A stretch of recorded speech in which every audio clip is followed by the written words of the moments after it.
I am Shank and welcome you to Shank study circle. तो आज हम रियल नंबर यानी क्लास एनसीईआरटी की क्लास 10 का चैप्टर नंबर फर्स्ट जो है आपका वास्तविक संख्याओं के बारे में आज हम इंट्रोडक्शन क्लास है, ठीक है। तो चलिए स्टार्ट करते हैं। तो अब तक यदि चैनल को सब्सक्राइब नहीं किया है तो कर लें, क्योंकि हम ऐसे ही रेगुलर वीडियोज़ हम अपलोड करते रहते हैं। तो चलिए सबसे पहले वास्तविक संख्याओं के बारे में जानते हैं। जैसा कि आपको नीचे परिभाषा दिख रहा होगा कि परिमेय और अपरिमेय संख्याओं के समूह को वास्तविक संख्याएं कहते हैं, ठीक है। परिमेय देखिए, यहाँ हमने दर्शा है कि वास्तविक संख्याएं दो भागों में बांटी गई है, यानी इन दोनों से मिलकर वास्तविक संख्या का निर्माण होता है, ठीक है। चलिए, तो परिमेय होता है और दूसरा यानी पहला जो उसका पार्ट है वो है रेशनल नंबर, दूसरा है इरेशनल नंबर। रेशनल नंबर को परिमेय संख्याएं कहते हैं, इरेशनल नंबर को अपरिमेय संख्याएं कहते हैं। देखिए परिमेय संख्याएं क्या है, जैसा कि आपको परिभाषा दिख रहा है कि वैसी संख्या जिसे पी बाई क्यू के रूप में लिखा जा सके, जहां पी और क्यू पूर्णांक हो तथा q does not equal to 0 हो।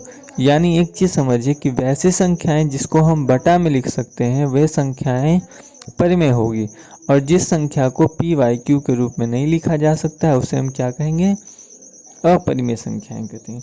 देखिए परिमेय संख्याएं की गुण हैं, सबसे पहला तो उसे हम पी बाई क्यू के रूप में लिख सकते हैं जहां नीचे का मान कभी भी 0 नहीं होना चाहिए। दूसरा है इसका जो दशमलव प्रसार होगा वो शांत होता है, दशमलव प्रसार जो होता है वो शांत होता है, ठीक है। और इसका जो होता है अपरिमेय संख्याओं का दशमलव प्रसार शांत नहीं होता है। यानी अगर कोई यानी मान लीजिए कोई संख्या लिखा हो सिर्फ 2.22, ठीक है, 2.22, तो इसके बाद ये क्या रिपीटेड है या कोई संख्या लगातार आ रही है, नहीं, तो ये संख्याएं परिमेय होगी। लेकिन वही इसके स्थान पर यदि ये संख्याएं ऐसे दिख जाए, ठीक है, या ऐसे दिख जाए, तो मतलब ये जो संख्या है लास्ट वाला वो संख्या आगे की ओर बढ़ रहा या रिपीटेड है, तो ऐसी संख्याएं अपरिमेय संख्याएं होंगी, ठीक है। तो चलिए अब देखिए परिमेय संख्याएं भी दो पार्ट में बटी हुई है। पहला है आपका पूर्णांक और दूसरा है आपका अपूर्णांक या भिन्न संख्याएं। देखिए जैसा कि आपको परिभाषा दिख रहा है अपूर्णांक संख्याओं का कि वैसे संख्याएं जिसे भिन्न में लिखा जा सके उसे अपूर्णांक या भिन्न कहते हैं, ठीक है। देखिए और उसके बाद देखिए जो संख्या है इंटीजर यानी पूर्णांक, इसकी भी परिभाषा आपको दिख रही है कि धनात्मक और ऋणात्मक संख्याओं के समूह को पूर्णांक कहते हैं, जिसे जेड या आई से सूचित करते हैं, ठीक है। अब नंबर लाइन के बारे में जानते हैं। नंबर लाइन के बीच में मिडिल में 0 होता है, इधर 1 2 3 4 होता है, इधर -1 -2 -3। तो इन सारी संख्याओं के समूह जो होता है वो पूर्णांक कहलाते हैं। लेकिन वैसी संख्याएं जिसमें धनात्मक और ऋणात्मक तो आती हो लेकिन वो बटा में होता है, यानी पी वाई क्यू के रूप में होता है, तो वैसी संख्याएं अपूर्णांक या भिन्न कहलाती है। अब ध्यान दीजिए कि पूर्णांक भी बांटे गए दो पार्ट में। पूर्णांक भी बटे हैं दो पार्ट में। जो पहला पार्ट है वो है धनात्मक पूर्णांक, दूसरा है ऋणात्मक पूर्णांक। धनात्मक पूर्णांक जैसा कि आपको परिभाषा दिख रहा है कि वैसी संख्याएं जो धनात्मक में हो, ठीक है, यानी धनात्मक संख्याओं वाले पूर्णांक को धनात्मक पूर्णांक कहते हैं, जिसे हम z प्लस से सूचित करते हैं। यानी यदि संख्या आपको दिख जाए 1 2 3 4 5 डॉट डॉट डॉट डॉट, तो ऐसी जो संख्याएं होगी वो धनात्मक पूर्णांक की होगी। और ऋणात्मक पूर्णांक की वैसी संख्याएं जो कि ऋणात्मक वाली संख्याओं का समूह है, जिसे हम z माइनस से सूचित करते हैं, तो उसे हम क्या कहेंगे, ऋणात्मक पूर्णांक। और देखिए एक प्रश्न उठता है कि सर जीरो को क्या हो गया, जीरो मिडिल में ना तो ये पॉजिटिव है ना तो ये निगेटिव है। यदि कहीं पर नन पॉजिटिव की बात आए, यानी क्या जो संख्या पॉजिटिव ना हो वहाँ भी हम जीरो की गिनती करते हैं, और जहाँ पर बात आती है नन निगेटिव संख्याओं की, यानी नन निगेटिव जो निगेटिव नहीं है, वहाँ भी हम जीरो को लेते हैं। तो यानी जीरो पर ना तो पॉजिटिव है ना तो निगेटिव है। यदि जीरो को पॉजिटिव में नहीं रखना है तो उसे हम निगेटिव में रख सकते हैं, यदि जीरो को निगेटिव पे नहीं रखना है तो उसे हम पॉजिटिव में रख सकते हैं। ठीक है, तो इतना हम समझ गए होंगे कि आपको बिल्कुल समझ में आया होगा। तो ठीक है, चलिए आगे चलते हैं। चलिए अब देखिए, पॉजिटिव इंटीजर को भी बांट दिया गया दो पार्ट में। पॉजिटिव इंटीजर बटा कितने पार्ट में? दो पार्ट में। पहला था आपका नेचुरल नंबर, दूसरा था आपका होल नंबर। ठीक है, नेचुरल नंबर यानी प्राकृतिक संख्या, होल नंबर यानी आपका पूर्ण संख्या। जैसा कि आपको नीचे परिभाषा दिख रहा हो कि गिनती की संख्या को प्राकृतिक संख्या कहते हैं। गिनती की संख्या स्टार्ट कहाँ से होती है? 1 2 3 4 5 6 आगे अनंत तक जाती है। तो वैसी संख्याओं को हम नेचुरल नंबर कहते हैं, जिसे हम कैपिटल एन से सूचित करते हैं। यानी एन बराबर हम लिख सकते हैं 1 2 3 4 डॉट डॉट डॉट इन्फिनिटी। तो ऐसी संख्याओं का समूह क्या कहलाएगा? प्राकृतिक संख्याएं कहलाएगा। वही बात पूर्ण संख्या का आती है, जिसे कैपिटल डब्ल्यू से सूचित करते हैं। यानी गिनती की संख्या में जीरो शामिल कर लेने पर वह संख्या पूर्ण संख्या कहलाती है। ठीक है, तो डब्ल्यू बराबर हो गया आपका 0 1 2 3 4 डॉट डॉट डॉट। ठीक है, तो देखिए आपको एक चीज़ और याद रखनी है कि सभी प्राकृतिक संख्याएं, ठीक है, पूर्ण संख्या हो सकती है, पूर्ण संख्या हो सकती है, परंतु सभी पूर्ण संख्या, ठीक है, सभी पूर्ण संख्या प्राकृत नहीं हो सकती। इसका कारण क्या है? यानी आप ध्यान दीजिए कि यहाँ 1 2 3 4 लेकिन इन्फिनिटी तो इसमें भी है, लेकिन जीरो नहीं है ना। तो इसी कारण सभी जो प्राकृत संख्या है वो पूर्ण संख्या हो सकती है, लेकिन सभी पूर्ण संख्याएं प्राकृत संख्या नहीं हो सकती। इसका कारण क्या है? आपका जीरो। ठीक है, अब उसके देखिए होल नंबर भी दो पार्ट में, आपका जीरो है, आपका नेचुरल नंबर है। आप ध्यान दीजिए कि हमने W बराबर लिखा 0 1 2 3 4 डॉट डॉट डॉट। तो यहाँ देखें कि इसके दो सेगमेंट है। ये जो है आपका प्राकृतिक संख्या है, आइए आपका जीरो में चला आता है ना। तो इसी कारण होल नंबर दो पार्ट में बांटा गया, एक है आपका जीरो, दूसरा है आपका नेचुरल नंबर। तो ठीक है, हम इतना समझ गए। चलिए इस पर एक एग्जाम्पल लेते हैं।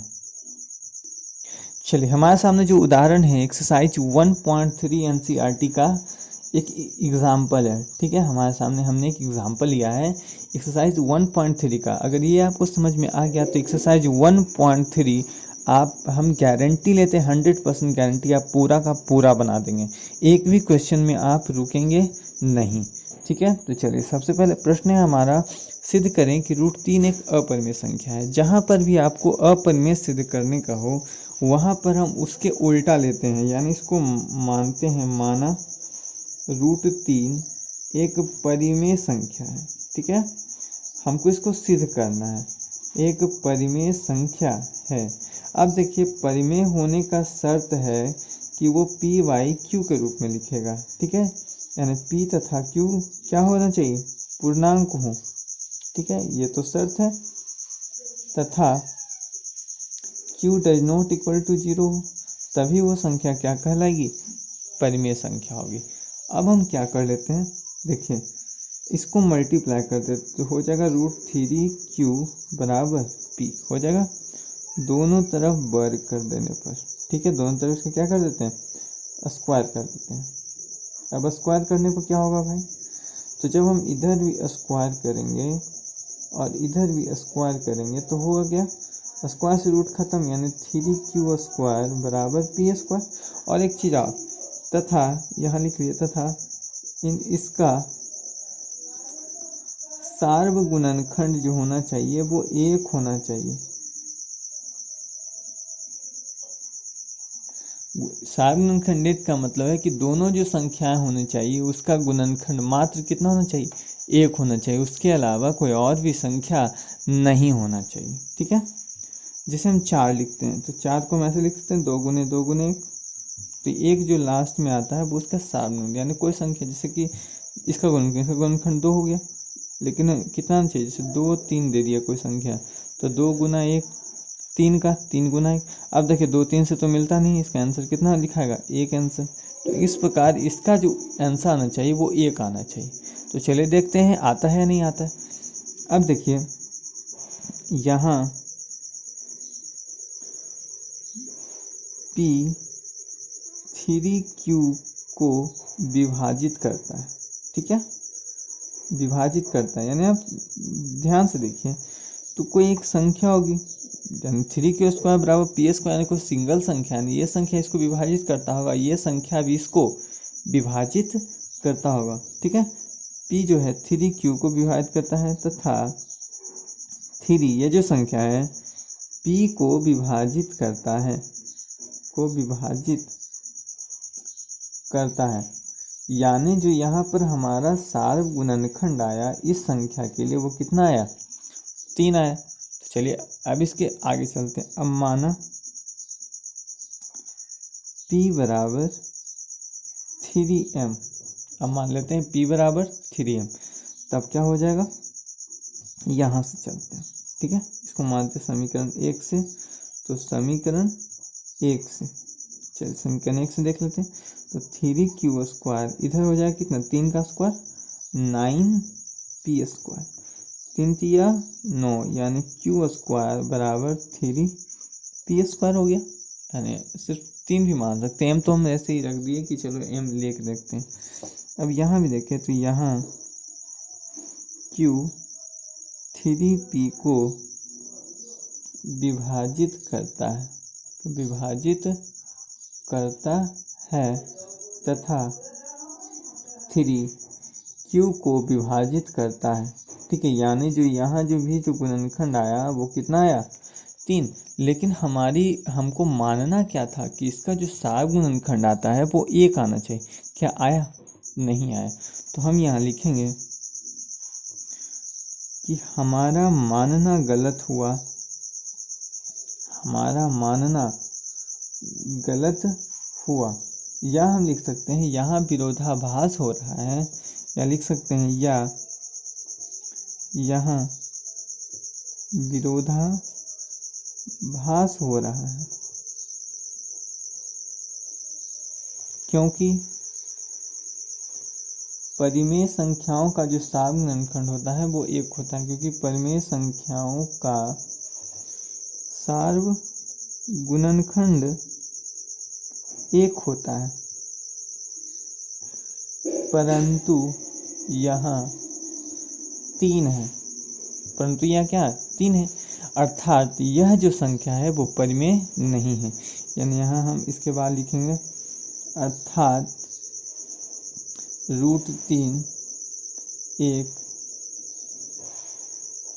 परिमेय संख्या नहीं है, परिमेय संख्या नहीं है, इसीलिए √3 क्या हो जाएगा, एक अपरिमेय संख्या है, √3 क्या है, अपरिमेय संख्या है।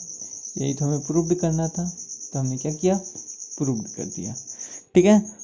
अब देखिए आप कहेंगे सर कि इसके जो आप 1.3 में कुछ क्वेश्चन ऐसे दिए हुए हैं, आप ध्यान दें तो 3 + 2 √5 है, मान सकते हैं 1/√2 है, ठीक है। तो सबसे पहले समझिए यहाँ √3 था, यदि यहाँ √5 दे दें तो जहाँ 3 है वहाँ 5 रख देंगे, हो गया, आपका आंसर आ जाएगा। √5 से बना सकते हैं, √2 का आ गया, √2 रख लो, 2 मानकर बना लो, √7 आ गया, 7 रख के बना लो, √11 था, √11 रख के बना लो। तो ऐसे प्रश्नों में देखिए हम क्या करेंगे, सिर्फ हमें इसको सिद्ध कर लेना है, ठीक है, इसको सिद्ध कर लेना है। अब जानते हैं कि अपरिमेय संख्या का जोड़ घटाव भी क्या होगा, अपरिमेय को यदि परिमेय के साथ जोड़ दें तो वो अपरिमेय ही हो जाता है। तो √5 को सिद्ध कर लेना है, बस इसको सिद्ध करना कि अपरिमेय है, बाकी तो इसी कारण सारी संख्याएं क्या हो जाएगी, अपरिमेय हो जाएगी। 1/√2 है तो √2 को सिर्फ सिद्ध कर लो तो ये संख्या अपने आप क्या हो जाएगी, अपरिमेय संख्या हो जाएगी। तो चलिए आशा करते हैं आपको समझ में आएगा। चलिए इसी बात पर चैनल को लाइक कर दीजिए, शेयर कीजिए, और यदि नए हैं तो सब्सक्राइब कर दीजिए, क्योंकि हम ऐसे ही वीडियोस रेगुलर हम लाते रहते हैं। तो चलिए चलते हैं आगे। चलिए अब हम थोड़ा इस चैप्टर में आपको जो पढ़ना है HCF और LCM के बारे में। HCF को देखिए पूरा नाम होता है हाईएस्ट कॉमन फैक्टर, ठीक है। कहता है दो या दो से अधिक संख्याओं का एचसीएफ वैसी संख्या है जो उन दोनों को अपनी सबसे बड़ी संख्या से विभाजित करता है। यानी मान लीजिए कि दो संख्या आपको एचसीएफ निकालना है, आपको 2,4 का, ठीक है, 2,4 का आपको एचसीएफ निकालना है। तो 2 का 4 का बराबर में आप लिखे तो 2 गुने 1, 4 का लिखेंगे 2 गुने 2। अब इन दोनों संख्या में जो संख्याएं दोनों में कॉमन हो वही इसका आंसर होगा। दोनों संख्या में सबसे कॉमन क्या है? 2, तो इसका आंसर क्या है? 2। यानी 2 4 का जो एचसीएफ होता है वो क्या होता है? 2। यानी जो सबसे बड़ी संख्या, जो संख्या से कट रहा है, दो संख्या दोनों में मिल रहा हो, वही संख्या क्या होगी? एचसीएफ होती है। ठीक है। एलसीएम की बात करें तो होता है लोएस्ट कॉमन फैक्टर। कहता है दो या दो से अधिक संख्याओं का एलसीएम वो संख्या है जो उन दोनों को अपनी सबसे छोटी संख्या ज्ञात करता है। यानी अगर आप देख लें 2 6 का, तो 2 का लिखें 2 गुना 1, 6 का लिखेंगे 2 गुना 3। देखिए जो संख्या मिलेगी उसको एक बार, जो नहीं मिलेगी उसको वैसे ही करके गुना कर देते हैं, वही आपका आंसर हो जाता है। ठीक है। यदि नहीं विश्वास तो आप ऐसे करके देखिए, 2 6 का 2 1 3, 2 तिया 6, आपका आंसर आ गया ना। देखिए तो बहुत ही आसान तरीका है। बस जो मिलेगा दोनों में उसको एक बार, जो नहीं मिले उसको सीधा ऐसे ही करके रख कर गुना कर दीजिए, जो आपका आएगा वही आपका आंसर हो जाएगा। ठीक है। तो चलिए कुछ फैक्ट जानते हैं इसके बारे में हम। तो चलिए some facts about LCM and HCF. यदि किसी दो संख्याओं का धनात्मक पूर्णांक a, b के लिए यदि हम एलसीएम एचसीएफ का देखते हैं तो एलसीएम गुना एचसीएफ, इन दोनों संख्याओं का एलसीएम गुना एचसीएफ कर दो या फिर दोनों संख्या को गुना कर दो, आंसर क्या आएगा? सेम आएगा। जैसे 2 6 का लेते हैं एग्जाम्पल, 2 6 का सीधा सीधी गुना करें तो आंसर कितना आना चाहिए? 12। तो चलिए सबसे पहले हम एलसीएम निकालते हैं 2 6 का। तो 2 6 का एलसीएम आप निकालिए तो 6 आता है। एचसीएफ निकालो तो एचसीएफ है, देखिए कौन सी संख्या दोनों से कट रही है। मैंने वैसी कोई संख्या जो दोनों में कट रही हो, 2 से, 2 1 आई 2, 2 3 6, तो इसका आंसर 2 आएगा। अब देख लेते हैं एलसीएम ऑफ 2,6, 6 आ गया। एचसीएफ 2 आ गया, बराबर 6 दूनी 12। देखिए 12 बराबर 12 आया। यानी यही तो आपको हम बता रहे थे कि दो संख्याओं का डायरेक्ट गुना कर दो या उसका एलसीएम या उसका एचसीएफ को मिलाकर दोनों को गुना कर दो तो मान हमेशा क्या आएगा? सेम ही आएगा। ठीक है। अब देखिए बात कर लेते हैं किसी भी 3 धनात्मक पूर्णांक पी क्यू आर के लिए। तो यदि 3 संख्याओं का एक साथ आपको एलसीएम निकालना कहे कि पी क्यू आर, तो सबसे पहले उन तीनों संख्याओं का गुना करते हैं। ठीक है, गुना, फिर उसके साथ हम गुना करते हैं उसके एचसीएफ को, उन तीनों संख्याओं के एचसीएफ को बटा में फिर दो संख्या पी क्यू का पहले, यानी फर्स्ट दो संख्याओं का एचसीएफ, फिर सेकेंड थर्ड का एचसीएफ, फिर थर्ड और फर्स्ट का एचसीएफ के साथ हम एलसीएम में गुना करते हैं। उसी प्रकार यदि हमें एचसीएफ निकालना हो तो एलसीएम की बात, तो एलसीएम में एचसीएफ करना है और एचसीएफ में एलसीएम करना है। तीनों संख्याओं का गुना साथ में गुना करेंगे, एलसीएम पी क्यू आर बटा LCM P Q, LCM Q R, LCM P R. ठीक है। और देखिए ये जो यहाँ जो लिखा हुआ ये आपकी किसी भी बुक में नहीं है। ठीक है, ये मैंने काफ़ी रिसर्च कर कर इस क्वेश्चन को क्या है मैंने देखा है, यानी इस फॉर्मूले का निजात किया है। तो ये आपको किसी बुक में मिलेगा नहीं, बट ये फॉर्मूला काफ़ी ज़्यादा वर्क करता है। ठीक है। कैल्शियम है यदि भिन्न संख्याओं का, भिन्न दिया हुआ है पी बाई क्यू आर बटा एस, कोई भी दो संख्या बटा का है तो ऊपर वाले का एलसीएम नीचे वाले का एचसीएफ कर लेते हैं। यदि एचसीएफ निकालना हो तो ऊपर वाले का एचसीएफ और नीचे वाले का एलसीएम कर देते हैं तो आपका आंसर आ जाएगा। ठीक है। तो चलिए कुछ एग्जाम्पल ले लेते हैं। चलिए आपके सामने एग्जाम्पल है, दिया है एचसीएफ ऑफ 306,657 बराबर 9, तो पता करें एलसीएम इसका बराबर वाट। तो चलिए एलसीएम बराबर फॉर्मूला होता है कि दोनों संख्याओं का गुना बटा एचसीएफ। ठीक है। देखिए फॉर्मूला मैंने नहीं लिखा तो आप इसको लिख लें कि एलसीएम बराबर होता है फॉर्मूला A गुने B बटा HCF। ठीक है, ये एक फॉर्मूला है एलसीएम के लिए। और यदि HCF निकालना हो तो उसी दोनों संख्याओं का गुना बटे एलसीएम करते हैं। ठीक है, आप ऐसे भी देख लें, ऊपर जो मैंने बताया था दो संख्याओं का HCF गुना एलसीएम बराबर A Guna B, LCM Guna HCF बराबर A गुना B, तो यही है आपका। ठीक है, तो देखिए 306 गुना 657 बटा 9। ठीक है, अब देखिए इसको आप काटें तो 73 बार के कटे, यानी 306 इंटू 73। तो इसका जो आंसर आता है 22, 33, 8। ठीक है, आप इसको घर पे गुना करके देख लें कि हाँ आंसर सही है या नहीं है। ठीक है, तो चलिए चलते हैं नेक्स्ट एग्जाम्पल में। चलिए नेक्स्ट एग्जाम्पल हमने यही लिया है। ऊपर वाले संख्या में जो HCF का मान था वो 9 दिया था, तो हम चेक करते हैं कि HCF यानी जो हमारा फॉर्मूला है वो सच में वर्क करता है या नहीं। यहाँ हमको HCF याद करना है, तो HCF बराबर दोनों संख्याओं का गुना बटा HCF से भाग उसको देना है। ठीक है, तो ध्यान देते हैं। अब देखिए ऊपर जो दोनों संख्या है उसका से भागे नीचे वाले को आप करें तो ये संख्या 9 बार में कट जाती है। ठीक है, जो संख्या है वो क्या है, ऊपर वाली जो संख्या है वो 9 बार में पूरी कट जाती है 22, 338 से। ठीक है, तो जो आंसर है आपका 9 आता है। आप चाहें तो कॉपी पे कर देख सकती हैं। ठीक है, तो देखिए तो हमारा जो आंसर था दोनों का आप ध्यान दे सकते हैं। यहाँ भी HCF का मान हमने 9 लिया था, यहाँ हमारे HCF 9 आया। एलसीएम देखिए मान 22,338 था, यहाँ भी हमारे एलसीएम का मान क्या था 22,338 आया है। तो आशा करते हैं कि आपको यह जो वीडियो है बिल्कुल पसंद आई होगी।